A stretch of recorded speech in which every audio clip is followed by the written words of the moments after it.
네, 계속해서 2부 양미숙의 친절한 미숙 씨 이어가겠습니다. 오늘도 부산 참여연대 양미숙 사무처장 스튜디오에 나와 있습니다. 안녕하십니까? 안녕하십니까?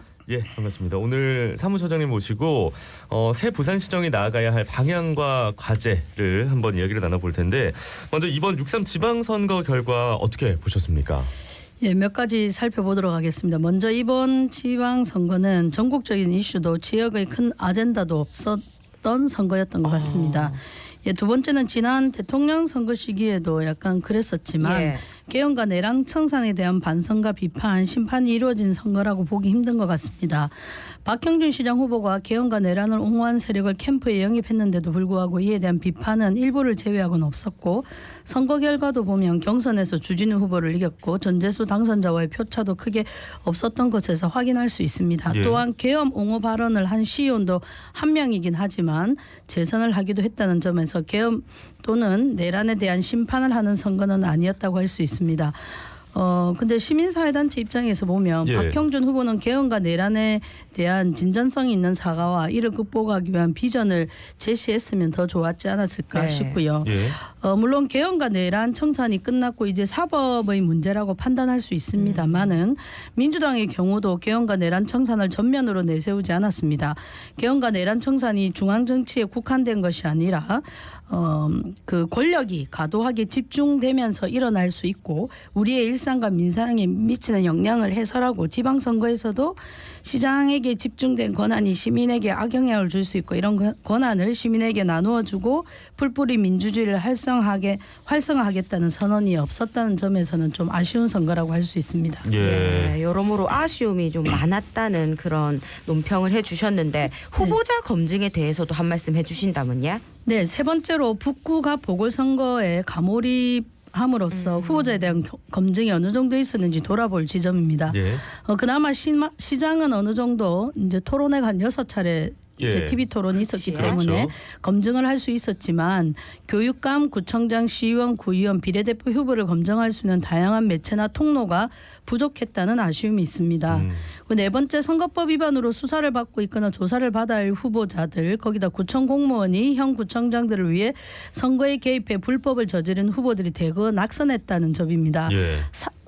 사하구, 사상구, 북구 등 후보자들은 모두 낙선을 했는데요. 이 부분에 대한 지역 주민들은 확실히 판단하고 평가했다고 믿고 싶습니다. 예, 앞서 이야기해 주신 것처럼 북구갑 국회의원 보궐선거가 워낙 전국 격전지로 분류되면서 뭐 다른 정책이라든지 공약이라든지 이런 게 좀 상대적으로 가려졌다 이런 평가가 나왔는데 이 과몰입에 대한 평가를 조금 더 자세하게 한번 또 나눠봐야 될 것 같습니다. 예, 제가 이제 그 5번째로 지적하는 지점인데요. 지방선거가 있었나 할 정도로 시장과 북구갑 선거에만 집중했던 게 이번 지방선거가 아니었던가 싶습니다. 그래서 과연 북구갑의 보궐선거가 우리에게 무엇을 남겼는지, 북구갑의 국회의원 선거가 지방선거, 지역민의 삶과 무슨 상관관계가 있었는지를 한번 되돌아볼 필요가 있고요. 그리고 선거를 팬심으로 외지인이 지역을 대거 점거하는 방식으로 치르는 것이 지역에 어떤 도움이 되었고 과연 적절한 선거 운동이었는지도 한번 평가해봤으면 합니다. 그런 점에서 환승 출마에 대한 사회적 논의가 필요하다고 보입니다. 민주당이든 국민의힘이든 기존 국회의원들이 지방선거에 출마함으로써 다시 치러지게 될 보궐선거가 지방선거를 삼켜버리는 상황은 적절하지 않다고 보이고요. 출마에 대한 자유도 보장되어야 하지만 유권자들의 선택도 존중되어야 하는 것이라고 생각합니다. 최소한 시기를 달리하든지 이번처럼 보궐선거로 지방선거에 지역민의 관심을 빼앗는 사태는 벗어나야 되지 않을까 하는 평가입니다. 그 6번째는 개헌과 내란을 청산하는 데 힘을 합쳤던 연대 청산이 당연한 것일 수도 있지만 사라졌다는 것입니다. 그 결과가 지방선거 두 번째 평가와 이어져 있거든요. 탄핵 과정에서 민주당과 소수정당 시민사회가 약속했던 현안들, 특히 정치개혁 등의 약속이 이번에는 제도화되지 않았습니다. 그 결과 부산에서 무투표 당선이 무려 32석이나 나왔고요. 민주당과 국민의힘 두 당만이 시의회 전체 그리고 구의 대부분을 차지하는 상황이 발생했습니다. 이렇게 두 당만의 의회 구성은 시민들의 다양한 정치적 의사를 반영하는 데 한계가 있고요. 그리고 이제 뭐 자갈치에서도 여러 번 방송을 했지만 예. 국민의힘 그리고 민주당 의원들의 각종 이해관계가 일치함으로써 업무 추진비 사용, 공무국의 출장 문제 등이 계속해서 되풀이되고 있는 그런 악영향도 있다고 생각을 합니다. 예. 그래도 이번 선거에서 좀의 좋은 방향의 변화가 있었다. 이런 부분도 있을까요? 예, 아까 말씀드린 것처럼 네. 선거법 위반으로 수사를 받거나 재판 중인 분들이 떨어졌다는 점도 있을 수 있고요. 그리고 거대 양당의 독식 속에서 진보당 구의원 2명이 당선되었다는 것입니다. 예. 이 두 분에 대한 평가를 한번 보면요. 지역 활동을 매우 열심히 한 분들로 평가받고 있습니다. 그래서 지역 주민과의 소통에서 어느 의원보다 잘하고 지역민의 요구를 구정에 반영하기 위한 의정 활동을 할 것으로 기대가 됩니다. 뭐 전체적인 평가는 아니더라 하더라도 민주당과 소수정당의 단일화는 계속되지만 연대의 정신이 사라진 단일화가 선거에서 이기는 힘들다는 것을 또 다시 한번 확인했다는 점을 들 수 있습니다. 예. 그리고 이번 6.3 지방선거 결과로 5년 만에 부산시정이 교체가 됐는데 앞서 이제 박형준 부산시정에 대해서는 어떻게 평가하시는지도 여쭤보겠습니다. 예, 지난 박형준 시장에 대한 평가 중 가장 비판적인 부분은 소통 부분입니다. 예, 인선 7기와 비교해도 그 부분에는 매우 취약한 편이었습니다. 이는 시장의 의지도 있지만 이를 보좌하는 공무원들의 성향도 크다고 생각하고요. 예를 들어보면 전세 사기 피해자들이 한 달간 1인 시위를 하면서 시장 면담을 요청했지만 무시당했습니다. 예. 그리고 뽕피도 반대를 주장하는 미술인들의 요구는 철저히 외면 당했고 민민 갈등까지 일어났습니다. 또한 박형준 시장들은 한 번도 없었던 도시계획위원회 위원 단 한 명 있었던 시민사회 목도 없앴고요. 시정이랑 다른 의견을 내는 전문가들은 그 다음에 연임에서 배제되는 초유의 사태가 있었습니다. 이 모든 것이 시정의 소통 부재라는 것을 극명하게 드러내고 있는 것입니다. 그럼 조직적인 소통적인 측면에서 이랬다면 예. 정책적인 측면을 한번 보면 시민의 일상 민생을 위한 시정보다 엑스포와 같은 메가 이벤트에 좀 집중했다는 측면, 네. 그리고 내용보다 이미지에 치중한 슬로건 상징물의 일방적인 변경, 그리고 이것을 홍보하는 데만 130억 정도 예산을 책정했다는 점입니다. 예. 그리고 실효성이 좀 부족했던 각종 MOU, 그리고 가장 문제는 발표하는 정책과 그 내용이 일치하지 않는다는 것입니다. 어반루프는 실험 단계에 있는데 제1공약으로 채택했죠. 네. 그리고 지금도 마찬가지입니다. 현실에서 아직까지 가능하지 않은 고속 수소 열차 VTX를 네. 또 추진하겠다는 그런 정책이 있었고요. 네. 근데 가장 심각한 문제는 15분 도시라고 생각합니다. 15분 도시가 박형준 시장 들어 간통하고 있는 주요 정책입니다. 그런데 그렇죠. 15분 도시 정책 자체가 나쁘다는 게 아닙니다. 네. 그럼 예를 들어서 15분 도시의 종주국이라 할 수 있는 프랑스나 유럽 국가들을 보면 예. 사실은 이제 기후 위기를 극복하기 위해서 이동은 보행과 자전거 위주고요. 네. 그리고 뭔가를 새롭게 우리 이제 15분 도시의 대표적인 게 들락날락 아니겠습니까? 네.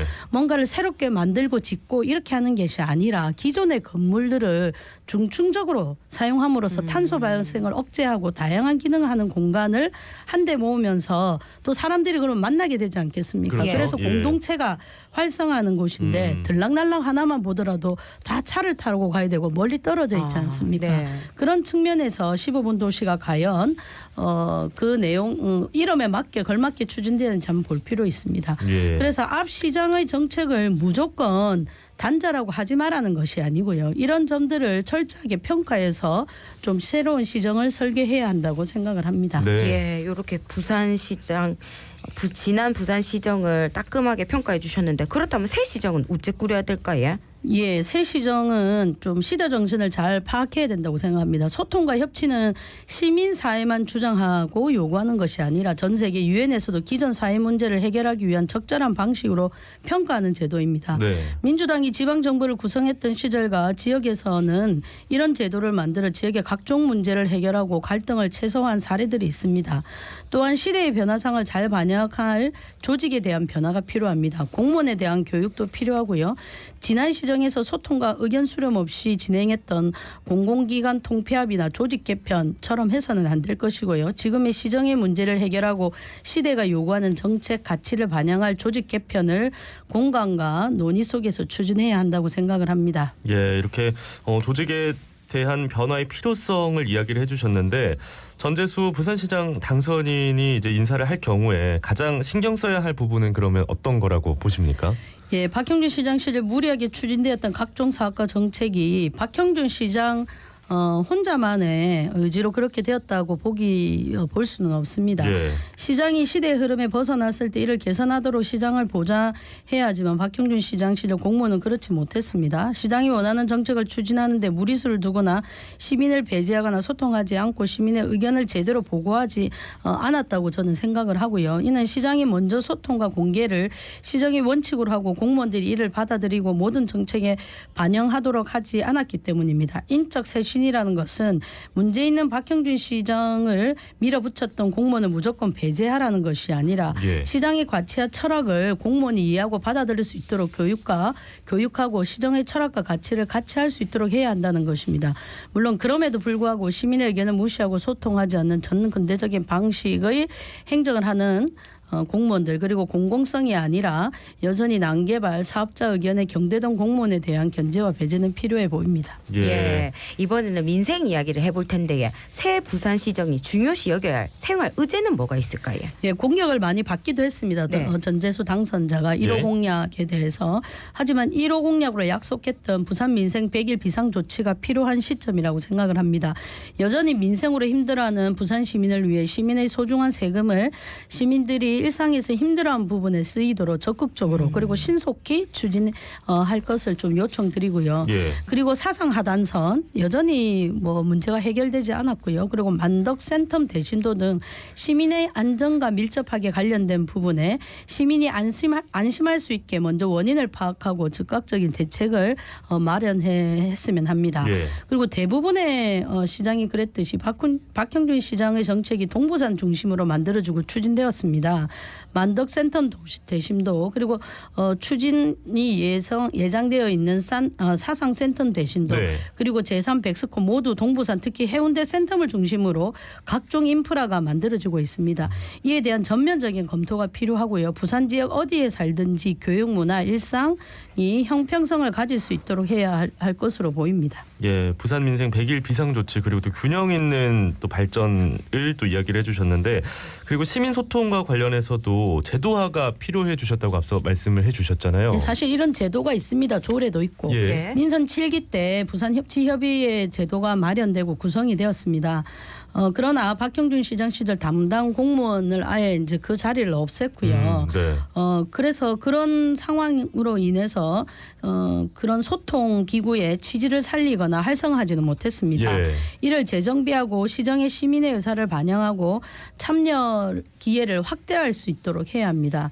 시민이 빠진 시정이 시민의 의사가 반영되지 않는 정책이 시민들한테 효능감을 줄 수 없기 때문입니다. 예, 앞으로 요 새 부산시정을 어떤 기준으로 지켜보고 평가해야 할지 시민사회와 시민들이 함께 눈여겨봐야 할 이런 대목이 있다면 뭐가 있을까요? 예, 시민사회가 가장 중심으로 보는 건 뭐 여러 가지가 있겠습니다만은 투명성이라고 생각을 하거든요. 예. 투명하게 공개되는 이런 것들이 시정에서 가장 중요하고요.